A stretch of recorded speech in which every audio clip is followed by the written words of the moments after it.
Totoka nai tavi sero e arto mai ve wakamaru taki tiko ani kena nei laula na kambani ko te kianda tiko mai wakavoleka. E ana usutu tiko ni Radio Mbula ndo vata se mania se vuravura da vangao ni tiko kena. Usutu tiko e ame ko te kianda tiko mai wakavoleka. Kanda mai ndo ve talo taka tiko ani kena na ve ulutanga so. Ve porokaramo so endo mai rongo di tiko ani no di wasiningo no vatongo. Ka wakana visinga moniti ke rondo mai ve talo tiko ani kena. Ke Mrs. Titilia naitini. Sa kavida tiko ni madhaongo na ni romai wetomani tiko yani and I kavi ni moniti ka wakambota ni wunga wiki amanio ni sana kila tiko ni sana kila Mrs. Titilia na itini tiko sa mba kitini ka vitu na norato mai tiko voli na vano le wunga Amerika sa rato mai tiko wakamata buvalinga sinivuli wakadhengu tiko mai nonda vanua ka lewa sara na tambana e venga rabikina ko ya ka kito wakabinibina ka tiko kina na Radio Mbula ndo vata ni ndo wangalala teki koe mai na maramongo me rani na mai wakaidori tuki na zona vitaloa e na ulutanga ka kawuta tuna Nondambula dala kuduro mutu se mani teki ni Nondambula dhawa na ulutanga so ke rondo mai vitaloa tiko ni kina wakawina binaka tiko kina vi Mrs. Titilia naitini ni mbula binaka Mrs. naitini wakambula tiko ani o kerkere ke rani o nige wakambula tunga vir na sema tiko mai vikendaru e na kavini kua ni mbula binaka una Unita ka ni rongo pinaka tike ni na dorbitala no. Rongo pinaka saranga. Wambula bikim do ke na vingarabiti umena Radio Mbula ndo vata. Patalaki na vi na di tokani to ke sarongo ni viter tiko boli Amerika. O irna tiko mai viter ndo sema tiko mai. Patalaki na vir talanga no nda tiko mena vi sai buru kisara. Vinaka. Ni taka ni andua na moni madhau vinaka vikim ni na moni madhau ngo. Dina ngani a kata-kata nan raki. Dina uda sa andua na kata-kata nin raki. Na daw numutungan dia kata-kata nan raki may viti. Yoni ke ni sa tarato na Dios nga vulu Donan raw na degrees na dona singa. Santana vangara sarando na vonua e bomba tambatato kamenda toko kina na lomeni singa Dina. Dina saba bina kasavia dangina bina katalamena sani korongo i Novato e Marin County ono vai tikitika ni kina. Vinaka. Rongo da tunga ni na wulango e tukuni ni wula kata-kata ndua e senge wakilai na nonda burabura. The history of mankind go e sambal ndua na wula e sa kata-kata ndua waka ritaka tiko ya waka awatal no taka tiko ani nungu tiko wuna na porokarame na kawini kua ni kia wakanda waka titingata ka tiko na global warming se na climate change o kila ndua tani talambeka na burabura da tiko kinai boleta ni da reida tiko na vikai atu tiko sa wakandina taka tiko ngani sa visau tiko mai na endua na kandina gondo na kamenda na yanran tiko kinai na climate change sen na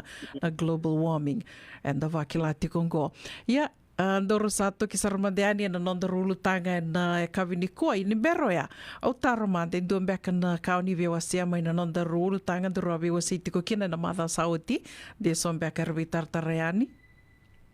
Yo pinaka uno siyang meniri bakaray dasar na deso e tartar tiko mai o reda nga ni sa liu sa kilati ko ni daw tiko non daru program na kavini ko era ba ni binaka tiko mai iyo kenman balani hulutanga binaka bentana vitano tiko na vi hulutanga ko daru vitano tiki ni tarati ko non dambula ba matu wale sengal weekend to nga Amerika na bibuno kenanga da tiko kina Baka bimbi weekend na ito ke na sombeka na ulutang daru vital no kina ulutang ay seng nindo vital no taki Dina. Ya me bakanin daru sa tukunot ko sali mo na bisaw sa ating menggur bura-bura bisaw mo nanganin raki na bisaw ni tobo ke na nonda dito baka na nonda bula na bisinga estado dom talamen na yan rabot ko na we matanggali raki ni bula and then nandu ila ko durumati ko na wirna okenta baka matubo bali wat kirn luventa so ron dito kan Dina, vinaka wakalewa Mrs. Titilia na itinio ya ni rowi talno tiko nga na kabini ko ni roulutang kirona numa go ni au waka sama takalistali na madhao sauti ni rowi talno tiko ni na madhao sauti ya vola mai do baka dava na domestic violence kerao ni rowi talno mandakinai ya na puna kiro sana numa ni kuwa me kiro sana vitalno sarbandeani kiro taraya ni na ulutanga ka saronga lebu talitunga ya dina nga ni bunga na ngauna ero ni kai bunga na ngona unga na matu wale senga ni dando we tal no takatuna na ulutanga ngo na domestic violence sa dando rongo da tumbeka nga o ke lani bunga bekenda ni ndarongoda na domestic violence e sa tunga na non da bakasama matembeka ni kai la komai o ya non rubi vala baka be otini sena ve vala beka baka be otini round new kai ke ro mai o bakambota ni o Mrs. na itini talangasa na baka dora tiko mai sona non baka ngangara na baka de uta tiko beka mai sona itukutuku me baleta tiko na ulutanga rambai levu senga walenga ni inda tuku na ninda rongoda na domestic violence e senga walenga ni tuku ni bebala baka be watini rambai levu sara nongo sana ke kere Mrs. na itini men rani na baka matata tak mandani weekenda se dava saramanda na domestic violence. Iya, na ulutanga agora domestic violence, baka bibina ka teknik da may vital no taka, dini darutin ko Amerika una, na ulutanga ngo, ulutanga talaga endo vital no teknik baka levo, na lo manimbay ni tamban ni maram may viti domestic violence. Kaya bale, senga ni tobo wo we kianda la sa may tu Amerika ado tiko may viti, ado tiko Amerika, ado tiko na vivo no kita sara. Kasta doon men da vital nota kambalete ni raniado kina na lenga ren ko ten kina no na bula indua na tamata tambayan ituranga se marama kaya baka enda senga ni bulida men da vital nota ka na domestic violence mo na bita mata baka viti na kana ba madal go indo na itobo kaya baka darure de tiko may una na dor vital no tiko may na mata sa otimanda dor vital no tiko na insecurities so na itobo baka dore so balete baka ni ranuing kawa eron yung gawa se syndrome baka ni ravak tulong abinaka na baka tarutukin ni sonay tobo meken eron tukun baka mango endo na itobo kabot ko endua wa endua tal erovio kanye pait kuntik ni domestic kana bale abti ko lamani bale erovio kanye erovio tini se erovio beni se erovio tau se tal tunga lang manibalo na domestic violence mo nga into na kena kasarngo na non do mo kula ke sonongo ni ena lo manibay ni dunro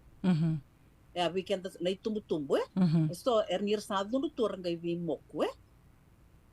sa senga ni ko beka ya ko na itob ko tuniti ko ebuli di so na itob da ebuli na itob naka ebuli na itob da ko ya en may non itob tu en dona muane sen don tangani sen dona elewa kono domestic violence na itobo eva etobo ebulivi etobo eroni waste utaki we can unlearn bad behavior ko beka mula bakada takana non indon itobo za eva kaboti ko indua vendo tale robi wakani robi otini beka se robi lubeni se robi tau se dom tangal mani vale kabatal ko vendo na lom panimbay ni wakani bendona matapo vale sen dona tok sen dona community yan baka na domestic violence gaya na kena motoman talya na ito bongo quando rubi talo section na insecurities insecurity tuinti bongo ito bongo it's a power and control issue kaya pala sinikawongo sa ato menango na makawa wala mga sa gabay mo may kinondambulan tamat sa ato mengo it's a power and control issue erdo baka liver na turanga ver na marama sena tangani ver na leo iyo sa tal tunga nong go it's vice versa dina total nga marama erda kabati ko ver na turanga dina to violence yo kon baka uno kila nang total mga pamadal bina kanino rin pamadal may kinabaka biti baka ni matata bina ka ni po sa baka biti go baka lek sar second ni sonongona do vele da ke baka lebu nongo baka dewa ya bina nga baka bina ka virto na turanga na maramar to santo tu baka rautu erto kiler to tingar to santo tu baka rauni santo taran ker buke do buke o manda mai na ken baka dewa takingo erto santo tu baka rauka solima indu dona bosike sangen do mai biu batatiko ka rau kina via o miundo bakandeo takatiko ani so na ka kila ninda sami tu bango na bono lebu sanda bosa babalangi tu na visinga baka me sa drumu itu na nonda bosa bakabiti na bunga na ngauna na kanga baka lek saranga na kanga utura rau ngoni ya na bibala na ndu etiko na loma ni matu vale baleta na domestic ya loma ni matu vale tiko na nomondro be wakani koya dui se na vivale tiko kau tali taka wakaleu ni kuta taki mai na tiki no ia. Dona kadha. Dona kai wakararau taki mo wakararau taka tali ki na indua tali na alo. Na elona tali indua kan rau tiko e na loma ni matapu vale. Rau tiko bate na loma ni matapu vale. Kene mbale a tiko na viwa kani, na numru viwa kani e rani waka velu veni mbeka, waka vetinani, vetamani, waka viwa tini. Ira saramandanga na in-laws, o ira na nonda isa mbeka, roni tukuna, e atalenga roni wili tiko waka domestic violence, tiko ngā na nonda viwa kani, waka matapu vale. Ka lewu saratu me waka o tukuni tiko ni ramba I lewu na ulutanga ngo na domestic violence. E tiko na kena I wala ka rawa ni ndakai ni domestic violence physical, waka yango saranga, na vi ramba mbeka na vi moku, sange indu talanga na kai tiko na verbal, e so do na numa ni senga so tini dha ke waka mi wasa tumbek nga. Dona wasa ndo waka sabataka ni mtutuku ni tu sticks and stones. Sticks and stones will hurt my bone, but words will hurt my soul or something like that. Koe ando tuku ni gona kine rao, e vinaka e son do tuku na, vinaka taki vea o meu moku, me kuanga ni wasa taki tu, na wasa taki, mbalete ninda wasa taki e waka me, ona li rongoda tiko, over and over again. Ona li rongoda tiko na wasa e tau tiko mai. But that's not right. E sega nindi na ya. Ke wakai moku se tau ya ni na wasa, mo wasa taki tiko, rula ki tiko na beisinga e toto wata saratunga Baletea ni rao ni na wakalenga tiko na nomu, na lomu, emotional abuse, o te asanga I tiko na economic, ngona kai e waka kevi tiko me domestic violence, tiko talanga na ko na vida o waka wili ka toko mai ngo religious ke waka so mbeka I tiko nda tiko wata mbeka na dona loma ni matapu wali ndu indi tiko mbeka na nonda waka mbauta na nonda lotu ya e rau ni na waka talenga kina is domestic violence ange tiko talenga na reproductive ya talenga rau ni wili waka domestic violence na sexual abuse koe ana wuna o tuku na tiko kina ni ramba I levu na ulutanga ngo o wakambauta, ni ko ero ni kiro turun bek nga, kiro ni vital non bek nga, na domestic violence kanda kilake ditu, na wakabi o tini bek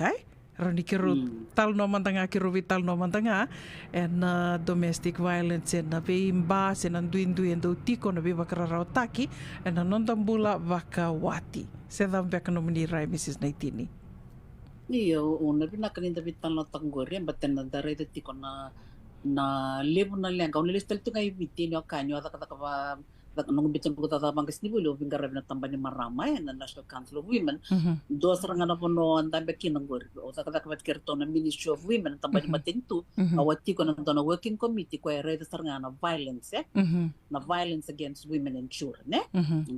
ndare da make ay ta so na wali ni lenga ito ta kata ka babel kati kerto na Women's Crisis Center ko non to issue tamba kindo ya merto reda na domestic violence crisis center una mentor na bitan lo kina na bula baka biotini mentor reda na domestic violence na bula baka biotini ya na ito weda ka tiko o watimo tangani seleo iko ena roni physical baka yango na bi mo kumbeka sana bi romba se no torbe na kau bir kine du emotional na vosa tau na vosa tau emosie era nyo threaten te ko kine se ya to na kapa anda na voka dortiko se quando tu tale na sexual no numero bula voka biotine numero sexual intimacy se numero ngona pat era tal tanga tu ki ana nonra na voka weekend so na to ko ya ke bi kai e voka to kai tiko na domestic violence ko e bakarera vakikina ko te vangwa na itobongo e roni bakarere iko ona roni rere tikina dina e antona matangali kana mai na bakarere iko intimidate you se na da bagna intimidate you kana wala baka yo no bakarere roni yo bakarere ma bakarere iko ya e na wakamusiko, e na ratalanga ni humiliate ki ko mona wakawasambedi taki tue.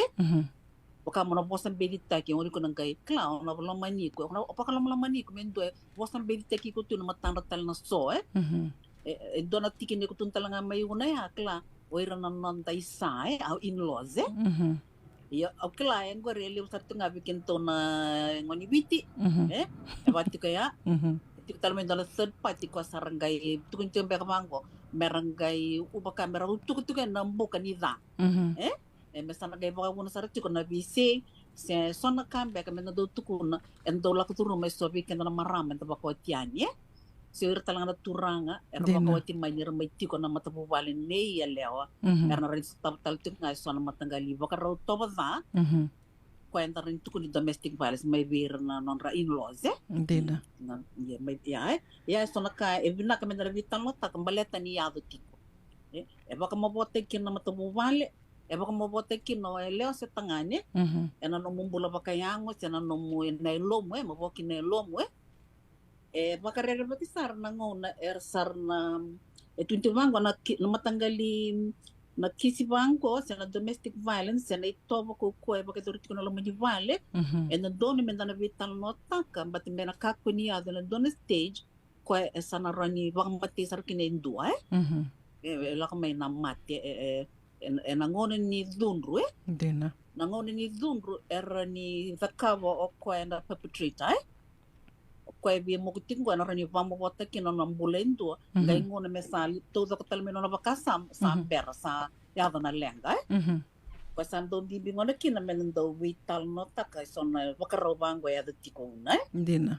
Ngayon kailan ka nang kunay binakina ni tiko na dito kan Dina todo. vital nota ka andor sa tuno tiko you need to talk about issues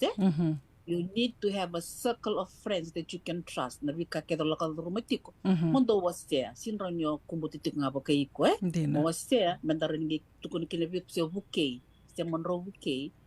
Men raw ka ko yung bula bangor. Me bisa na namro ito. Me tiko na loloma. Yung muna indor sa tako matangay kaya. Una pinakatamo na lisubot tali mo totolo. Batin indor bitang latag yung na ulutang ang bimbing ko Dina. Ito baka muna kinakasur ni matabuwale.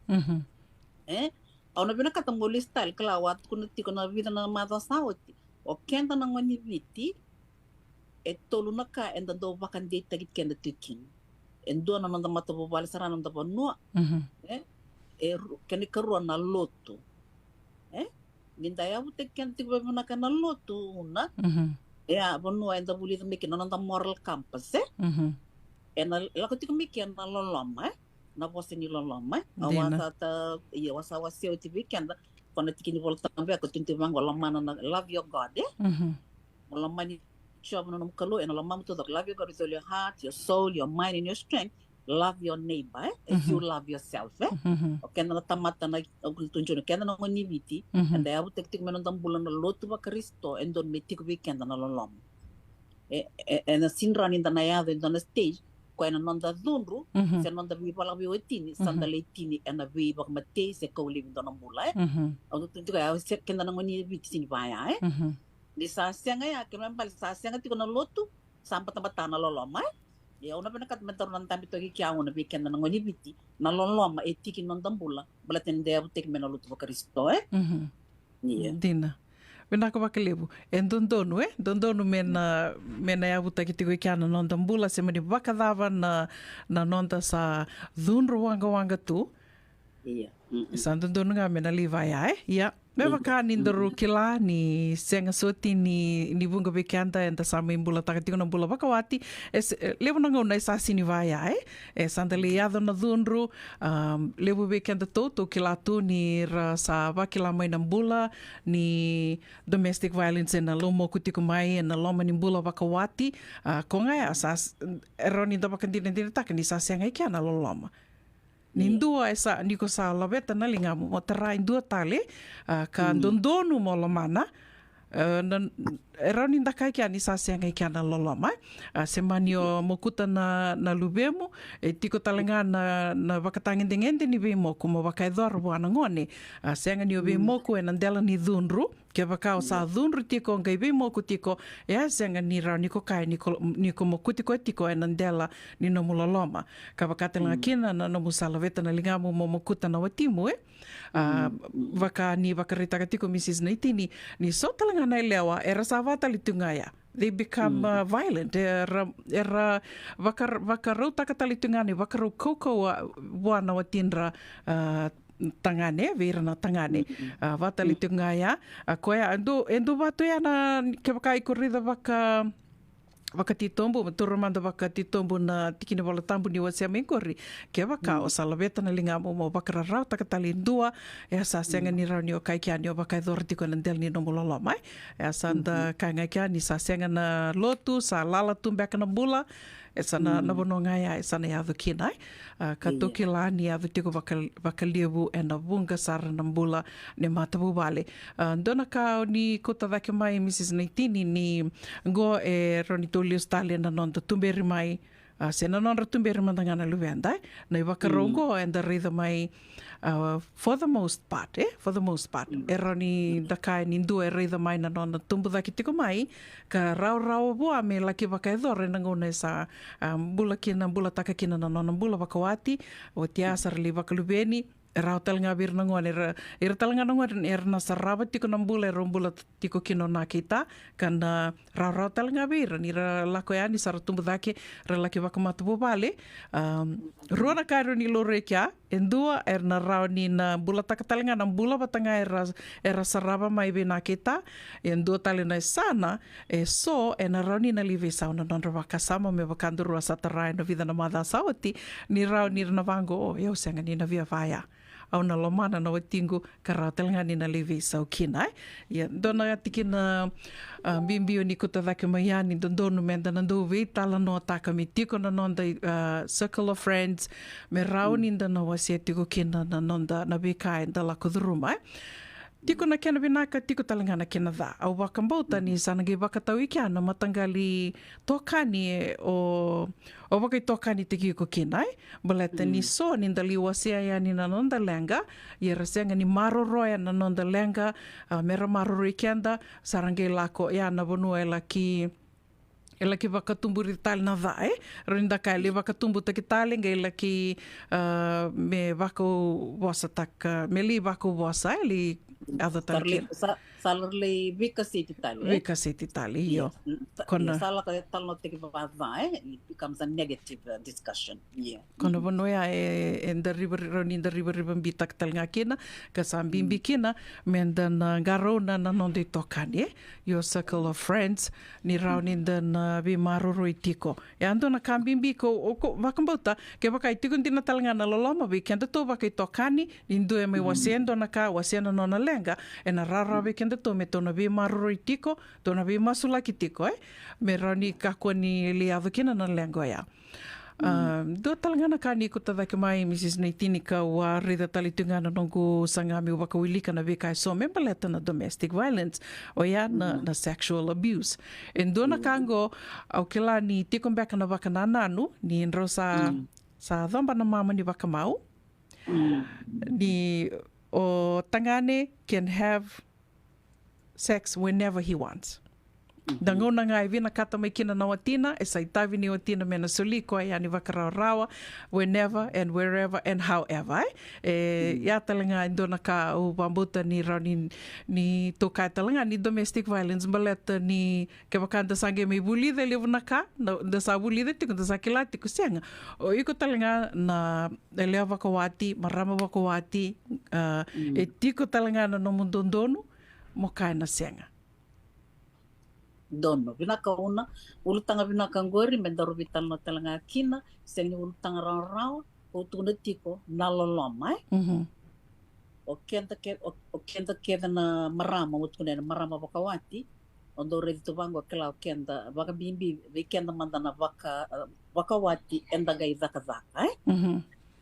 Untuk turun kena do double load we have a double load as Dina. compared to husbands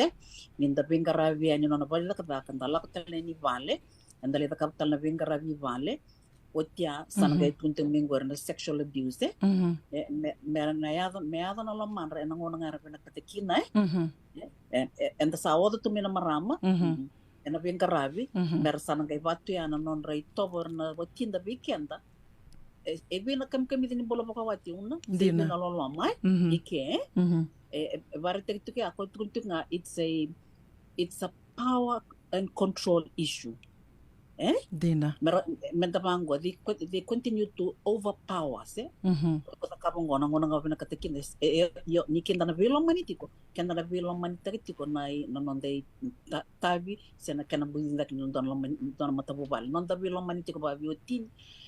mona to pewasetal nga ike una kila au na ber na bakawatir bakalubeni o tia sa mai kau koso na bulan 18 ni ngone Dina. Palatangone no sonang bula mangor na domestic violence erando vaka rarawataki kera sini moku ena itomongor na sexual abuse era sini vaka samtakti na impact ado veir na ngone ya liotina o dina bingaravi o ike ngono ko dutuntungan kina sanangai toso tiko ena tete tipo na itovo da sana sini tiko na lingani be susu ernangoni ngor na be kolek itu oren di pandin tagai limna matabu balar bayar kasura saranggai be rekitur na lubian kolte kike rasine lo mani mekera koike sa tek bo vama bo tek sarta ngai kana non rambula o irnon tangone kaya be kenda ngona na bikim ni na turbu ken ngone lani warong tiko na bula bakawati esengeni bula rara o beto butang na matabu bale be kenda nda butake na bula ba Kristo bokilati ke to ibite na matabu bale na ka ena loloma ke baka ona no matiko mo ve mo kutiko se warro tikitene ni ngone tiko iyo on kay sarama nga nang bulong gor na lubem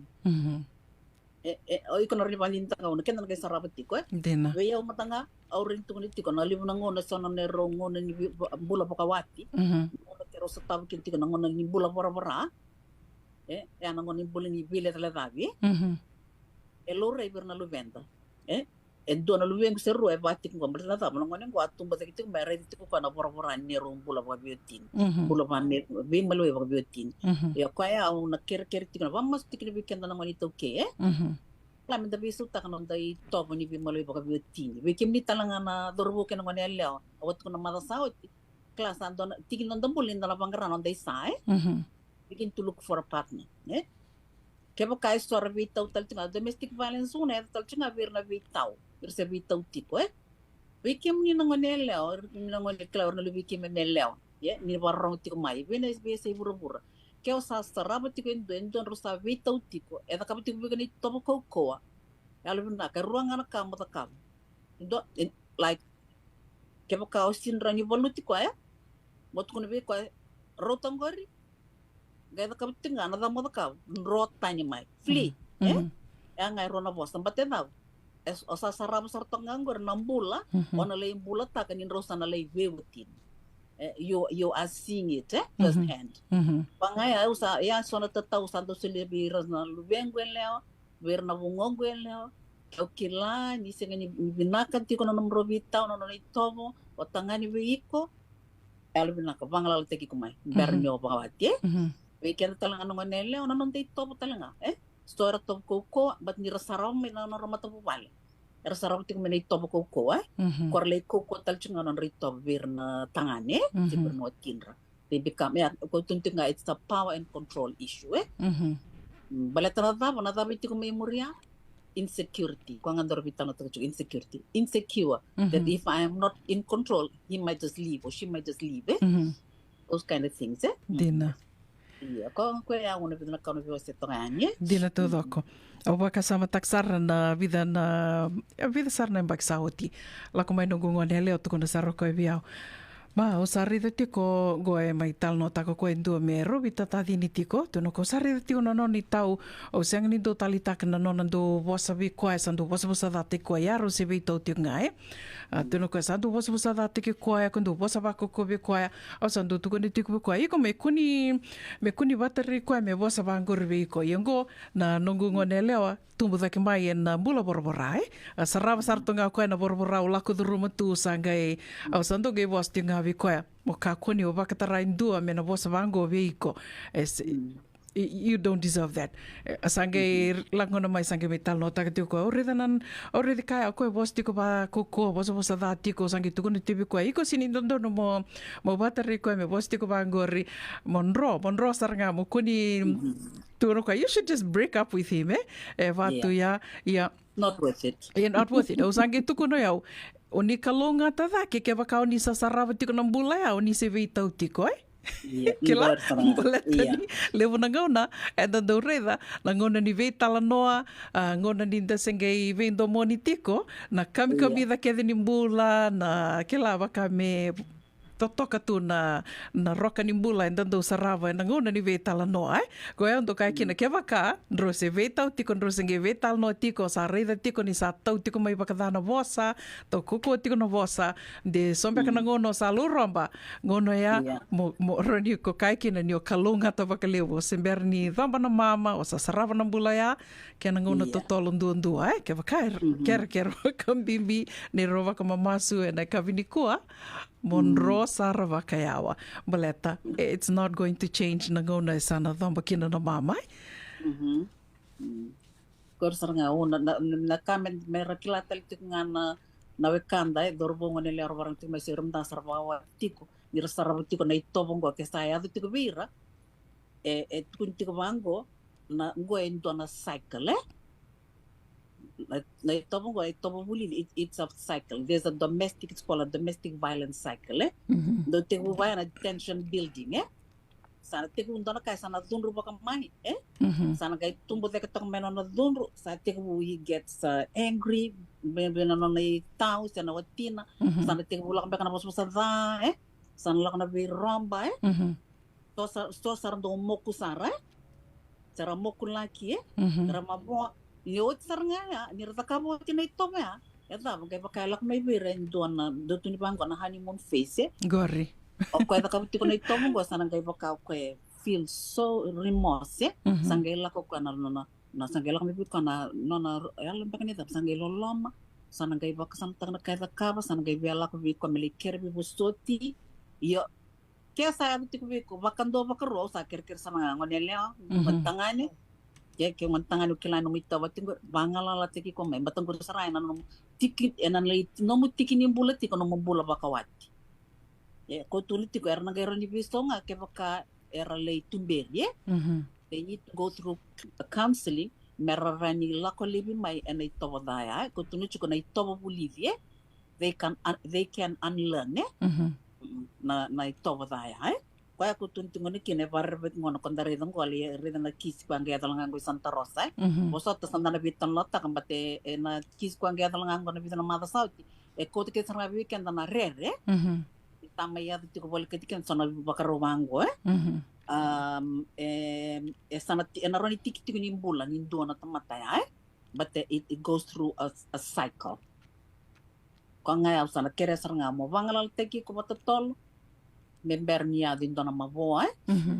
Sindo yung matisar. Baleta, o kenta ron daru sindo ni bisutang na ng bulan ng tamata. O kuya, kung na-perpetrate so kaya bati ko na ng bula, menayala ko may bikuya, napakananan, I need to change. O yaw mo bisaw. Di sa arawa ya, isa nag-iraw ng danliti ko babiwakan, yung dabilo maniti ko Benaka. Ndo talaga na kau wakasamataka ni ke waka ndo e sa watu mai a itiko sona kai roni da kabo ke anda menda bisa utaka kina se menda buke kina me kakua ni manili ya do basara na wakatangi ndengende o ya na lenga e tiko. Ndo na kaya ke waka sa kilanga o ya ndua ka o wakawati mai na ndua ndo mateni mateni sala ko lak tinga ngono sa kilao ya o kongo e mateni mai e na tuko na ganun na momo na APC ke kaya bal sa sinran na siniran may tutuwa na nonda na vital no nakangausan do da kabya yung sa kilanga sa matin sa lako ko misali matin itu yo sa na bangalala te ki usaranga au sa kutiro na ngone keto na lako tu me ada ni kila na ngone sa vina kina na nona sa weti kina na mateni sangindo le stale mai ya baya na nungu sangati nga sendondono menta sanga ke kai sa kila ni sa tu na nona dhunrum beka se na vono esa li tu mekina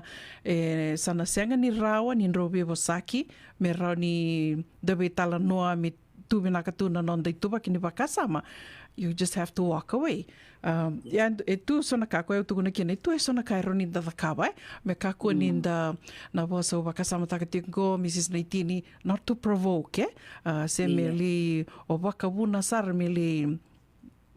dua tani tali ne bakatangi dengan deni dhunru karani sana li bakabuna sarna lenga because then you're not helping you or him or her not helping the situation dua tali ngana kai roni ndo to na dakava ke ndo to me to no buke kina na nona malmalu mo indua iya una ni kutuna mengor kala ndo tun bango santo na bulan rendre ke na marama Kena maram ni sa tabu ti kwendo mateni kuma ko sana rosana bio tini diti ko sana rediti ko na itobo mateni mai o ko sana te ko burere ti ko yo sa klako ko sa badala ko mateni mai na tamu na me ka na bos bos da rangai ti ko na ngone na itobo ko sarna sarabo ti ko na ngone rabuli ti ko rango ti ko na to teni bosa o tina ni ngone e nang bula tiko nang bula ni rere dina iyo ko nga tuko na ya una kabi na kami do kaba is to the mongori mo bangala teki ko walk away you remove yourself walk away walk away from that hostile environment dina walk away iyo e bina ka ni ngone me bula bina kina sana kisi bangori na mi daro bitana tambeka so mbana kene walingo ona re tukun to ko berno mi to kani e ngona kando yado batana ngone me mateni mai kina me pakani sana lak me na rere kine ni ngone e bina ka me ngone me sembulo bina ka tikino tamini ngone ko sana tukon vi ko o bakan de taki ko ti ko dina o bakan de taki ko reda na ngone ko no mateni kina on do rere bakan mi tobo ngona lak me ngone kena vi talang no ana bi sai communication is key o rere bakan mi tobo ngona ka do takaba o to ngone talang ar to rere o sana kilanga ngone ko no mateni kina ko lak me bal kito na sin tipo kito na bangalal te kito me ado mani ko sa awti no meten kito ng listal mai dona mo wasia manda bakalila I uno na tamay kito talna turang do meten kini kila na tamay kito iya kila na rabo o ba na ta kito tu kuna rono no gitumbutum ro ke o bakali na ngumbula bakawati dona po sa kito kuno tamango game butu kuno bi tamay kito tu na bi tamango na bi wasia bi ke muni go dona o tren tu kuntu salak sango le tamang is going to be with the Lord yo do onge do bonga tu bi so na boss do to etu no bango ko bi na sin mo mai tu kuno bi ni to ta tu no bango bi ko kelas no ngono ko na lakan bango I vale I won't be there o ya no sintiko kala I will walk away it doesn't mean that I'm walking away for good on a list talamay. Mula tanadaba, I need that space. Quando eu tenho clamo, baka tiki ko Quando eu tenho que andar na bibuke na nambula na watindaru. Maybe sawe. Dina. But to kuniti ko na ito Bolivia, he has to unlearn that bad behavior. Mena buke maybe saw. So nangono ba nangono non dabitan no. Ben dabitan matang mo na sana kaya nga bango Right, au nangono ko na do matenikin. Au na lako ivale pero ngungase. Nagsambulo bin nakakina on gelis talmay. Sen tung tukan yula kayo saan ro sala kabakan dua. Yan ton rota ka nambula e borbora Ya, meta bato iko pati kayo una mentarum bula bin nakatiko. Kentaru sin mesa bien politiko nambula ni rere, nambula ni nganga kentaru tuko tiko Dalenga takira to na lubenta. Ampe kayo don na iwali, darin dakaba. Menta to bibu seki bati kaira, ninguna era stena tu bang ni mateni se ngone bina kan rodo stena klati ko ngone bina kan rando vital no kina ben do tu kono bondo ni red na ngone ko ka bikina ko this is how I feel do o ker klam ko do bangalal te ko bote ore ba kan matangal bola bangore ya sarna kay sarap tok mai se stona non rito kan turanga pero rani bukeir tal nga mera la ko ten me nang bulay ay en do bi sektal ngango ne ko tu na me balay kla sono ngone pa kasana tau rer le wasiona pe kanda lako matanta sa sin pambu tir konda le wasi kina Dina. ni nangan reveni menda okay Mhm. ya ngona sa tukuna taltinga ndona ka it's a call where na tiko na itutu ni belu taki Mhm. na lama ni mbai ni lotu ni dalaka yani they can listen to us o ira talanga mera tiko bir na kila Mhm. na kila ni ngo erna lako ma irna ngo le ni papa koso ngo talanga na leng erta mata talanga tambiani Mhm. erna lako duru mana leng ngo enta na roni bikira when they come we will have to help them Mhm. na bimbing ngona kina ni tiko na tutu ni belu text positions of influence Mhm. mena vinakatuna non tatovo ni vinkaravi ndana roni biling komiti ko vin duel tuki menam katumba kere vibuke mona roni buke sio o barita ko ko na bonua meroni lako kina meroni buke Dina. mona kaya una ne bimbi ni otiko ndana tutu ni belu taki Tēnā tau dhako. Wenaka wakalevu, Mrs. Titiliana Itini, ke rawe talo no tuka ani ana ulutanga ni domestic violence, sena kena ndau ia vitu kumbeka na vivala, sena i wala kukoa, na ndui ana loma ni matapu vale. Ramba i levu sara na ulutanga ngo, ke rawe talo no tuka ani ngo, na domestic violence na bula waka vewa tini, ke rawa wasi e tuka ani ni me te kuna ni rawe talo no, na levu sara na ulutanga ngo, wakaro ni uka na ulutanga levu, na domestic violence o te asaranga me tiko ya ni na kena tambana lalai ni kua ki rovi tal no mandanga ya ni and no the domestic violence na drenre na vivala na duindui and then do sotava and non the bula vakawe o tini and dona ka o vaka samataka mai Mrs. Neitini ni o se tiko mai ngori ni do lebu weekenda na marama do lebu and then do e tiko na rere tiko na rere ka tiko talanga na mandua e wakaita do rere mandanga menda lako da mandua mandanga menda bita na lomani vale menda ngole ani derto na ge kila ni tobi vala tiko derto na ge kila ni ndo mateni na watingo ni ndo lasa itumba na watingo gendo lako mai wakabu mendo mai vei moku tiko se mai wasa koko watiko ve wadu tiko e vale sa roti o toka mandanga ngo au sana toka mandanga vago koia endo rawa saranga na kena vuke vurami kina na lenga rauni na laki ali sarakina indona mbula se rauni liado sarakina na maboa le levu ka rauni na wakalenga saratoka na nomo mbula for the rest of your life o kila ni levu na nongo tokani esa era wakila tungo na maboa kara era na non remoku na non remoku mai na non rembula wakawati na ngona rasinga teko bube o tini kina me adhoba teko mengo and it'll be with them for life sana watu ya sana wakai na wakaroni nraki tu na maboa era lako dhuruma teko mai na ngona ka rase bosota tu kina na ngona singa teko bu wakawati kina ndo moku wakalevu au sando bosota tu ndo tungo na nanongo wakasama ya wakami ndo mandu atu na nro nindo lako na watingo ana toka ngai vale wata ke na nongo ulu matua ke rona songo mbutu ti ngai vale na weekend ke dea na nongo mandu atu na nongo rere tu seng sarangani ubina kata mindu ikila ningona kau lako dhuruma tiko sa lako tiko nga sange do vosa tiko mai vio nongo na vosa tiko mai vio na dhawa iko vosa tiko na waka mate iko saranga ngai waka mi sulia mai vio indona yalo miu kila mi waka ndi takiao that it's okay miu wangalala takiao it's okay to just step away for vidangana singa lako me rani ruru malumu kina koeka tiko e vale sange lesu tale mai lako tiko ya sananga yadangana ngona rauni o kai kia ni o yuko ngā wakateki ko sanange o wakila mai o na wakandi taka mai ke wakainda wakararawi tiku wana kalau that it's really time to really walk away. Balete ni ndua talanga na kai na roni bunga be kenda na kota daki tiku mai seanga o kenda menda wo sota tiku ngā. Kila ke wakainda kai tiko ni nda lotu and ndonu me tiko be kenda na wo sota. But to what extent? O na wo sota tiko seanga ni wakambauta ni nona i tubutuba na kalo mo wasota tiko mea dhabasara ni o sa mate na no momoku se o sa maboa o iko ngā wakatiki ko iko na kila when it's the right time to walk away na au wasa tiko ni ngoe ndua kau lako dhuruma na vekaya o sa dhabasara ngā ngono sa kila sa ngono ngoe mi o sa wangalala kina vatikiro na ngone baleta ke wakaki tau tiko ke senga ni na yali nongumbula na ndoviro na ngone na yali na non rombula ka kiro me bewa se tiko ni ngo Pakanuni tiko ni rauni na wewa kai alonganga te ki tiko mbalete ni ki rukila ina ve matapu wale ke de tiko some form of domestic violence. Tō lako duru mai tiko na veka, na lenga, na ndui, na e waka rau koukou ambeka, e waka i duru tiko na nonda tō loma ni matapu wale. Se da ambeka no mani rai, Mrs. Naitini. Yo, bina ka menda bitan no taktik menda kila ni kenda sengeni enda bina ka tik me wali na lenga go